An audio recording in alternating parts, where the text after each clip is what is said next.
This cookbook is called Scandinavian Cooking. It is compiled by Beatrice Oyakungas. She has this lovely blue apron in her bio picture in the front. So I have my lovely blue apron that I'll put on in a little bit. She is from northern Minnesota. I should do some more research into her and see if she's still around in northern Minnesota. I'm gonna jump around a whole bunch in the cookbook. It's separated into categories based on like events. It gives you like a menu for that event. Like if you want to do a whole Christmas smorgasbord, here's all the things you could throw out for that event. I thought it'd be a fun summer project to try to make everything, and hopefully I don't burn my kitchen down. Each recipe is in English and in its traditional language, and it says where it's from, so like there's a good chance I'm not gonna pronounce most of these recipes correctly. So today's heart-shaped waffles, or flutevafler, is a traditional Norwegian recipe. I have made these before with a very different recipe. I was looking at the ingredient ratios, and these are much eggier than the recipes I've made before. Let's see what happens. It's I need melted butter, and I don't have a microwave because we don't have room. So I have butter melting on the stove because I'll need melted butters in a little bit. But in a large bowl of an electric mixer, beat eggs and sugar on high until mixture forms ribbons when beaters are lifted from the bowl. So 5 eggs.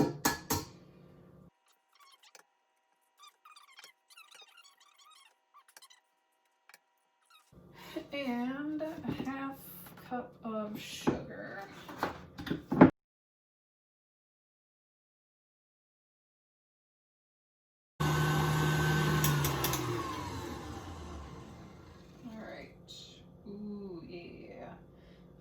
So I beat the snot out of this.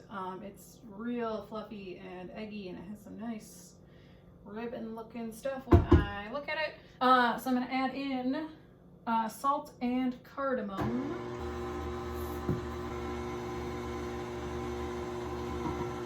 Tones, your spice containers are dumb.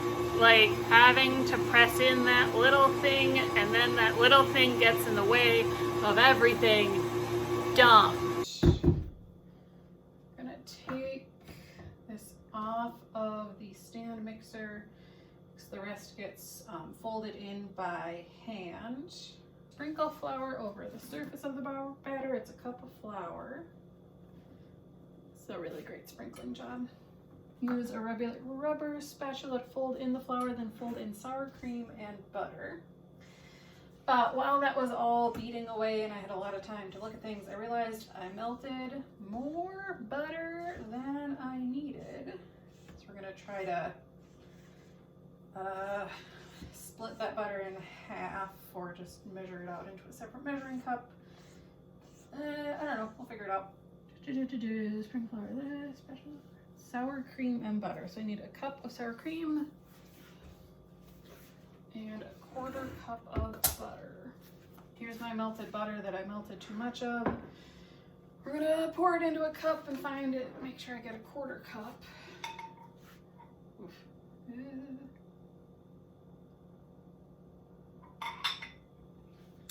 Don't know what I'm gonna do with that. Oh, I should have mentioned this recipe is in the chapter of Summertime Garden Break.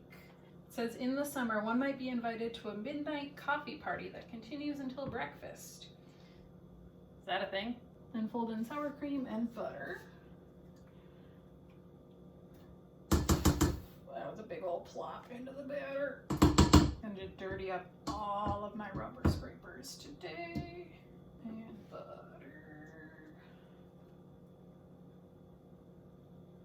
Oops, that's on the cookbook now.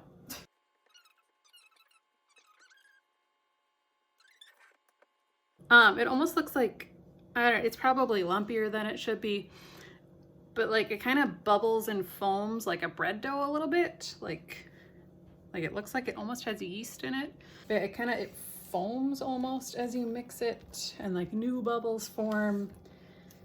It's definitely different than any other batter I've made before. You can see all that sour cream still running through. I don't know if those lumps are sour cream or if they're flour. I'm sure it will be fine. This says it should make about 8 waffles, and then each waffle split into 5 hearts, so you get about 40 hearts. Okay, I'm gonna say it's pretty good. I need to stop mixing it. So this gets set off to the side and has to sit for about 10 minutes for some reason. And then preheat the heart-shaped waffle iron. This is a heart waffle iron. It has the hearts both top and bottom, split into 5. This is a Euro cuisine. It has very advanced temperature settings of min, 1 dot, 2 dot, and max. So I usually keep it around the 2 dot. So it's been about 10 minutes of letting the batter rest. I don't know why we had to let it rest. It seems about the same. Maybe it's just to give the sour cream a chance to absorb into everything. I don't know. I'm just making that up. Waffle iron is heated. It says pour 3/4 cup batter onto the center of waffle iron. Close top. Bake 2 to 3 minutes on each side. But waffle irons cook the top and the bottom at the same time, so I don't know why it says 2 to 3 minutes on each side. We're just gonna see how it goes. I have a 1 cup, and we're gonna eyeball 3/4 cup. I'm always afraid I'm gonna overfill. Close. I think I overfilled it a little bit. I can see it seeping out on this front edge. Oh, it's seeping a lot. Oh no, oh no. Ooh, they're much browner than ones I've made before. Look at that. I don't really know what happened here. It could have been a blob of sour cream. And this side is a different color. You always have to try just one plain, see how it is. They're super fluffy. That cardamom is really good. I could probably just eat all these plain. But like, it's just fluffy, fluffy, fluffy. You can see inside. And I'm pretty sure the fluffiness is because I beat and beat and beat those eggs and sugar, and then tried not to kill all of that air while folding in the flour and sour cream and all that. That's 3 waffles out. Oh gosh.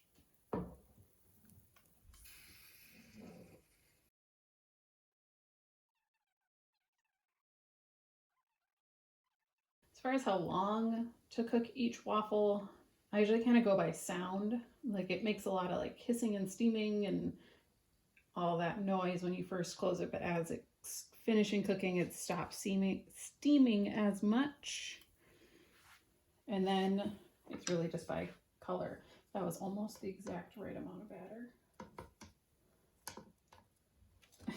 And this waffle grabber is something I found in our drawer. I don't know what it's really supposed to be for. I think it's maybe supposed to be for grabbing like toast out of the toaster, but it works pretty well to grab waffles. Look at that. All those heart edges are full. Oh, oh, oh. And then I ripped it like crap. Even though it only makes 8 waffles, like 8 waffles is 40 hearts. 40 hearts is a lot of hearts. I feel like I could eat like 3 or 4, or like 1 whole waffle. I need to have a party. That's what I should have done. I should have had a party. But it's COVID, so like I'm gonna ding dong ditch these heart waffles all over town. That's my plan.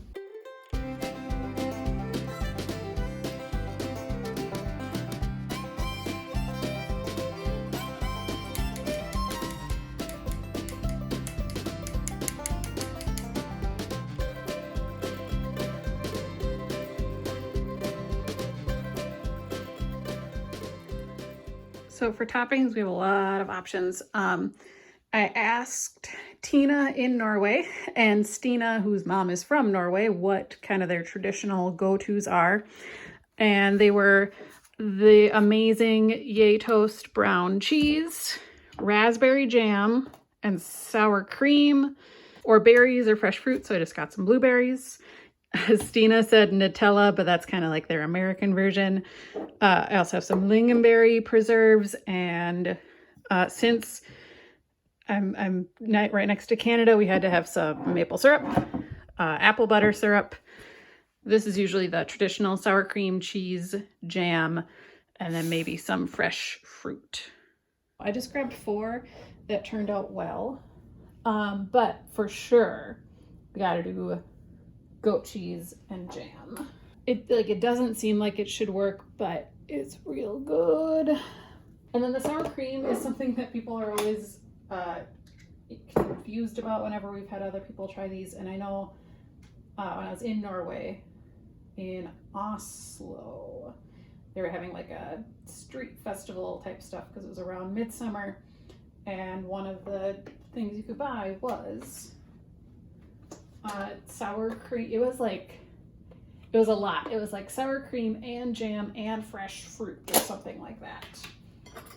So let's do that one, sour cream and jam, and it's really just a little bit of sour cream, I think. Let's do some fresh fruit since I bought blueberries today. And if it were later in June, I would have found some fresh strawberries from someone. And then for Stina, I'm gonna do a Nutella one. Here we have 4 options: yay toast and raspberry preserves, raspberry jam, sour cream and raspberry jam, whipped cream and blueberries, and Nutella. If you've never had yay toast before, it often comes in this red package around the brown cheese. In the States, it is expensive because it's an import. So this little block will run you, sometimes close to $10. But Ski Queen is the brand. There's also a darker version that's even more caramely. That's the greatness of this. It's a super caramely cheese that's just, it's just so good. And then the easiest way to slice it is to use one of these. But yeah, it's so good, and it's good with fruit. Like, this is amazing. Oh boy. Well, thanks for watching me make waffles. Yeah, hopefully I'll figure out how to put this video together and make some more. I think the next one I'm planning on making is like a homemade cheese cracker deal. I'm gonna go eat all these waffles for lunch. Have a great rest of your day.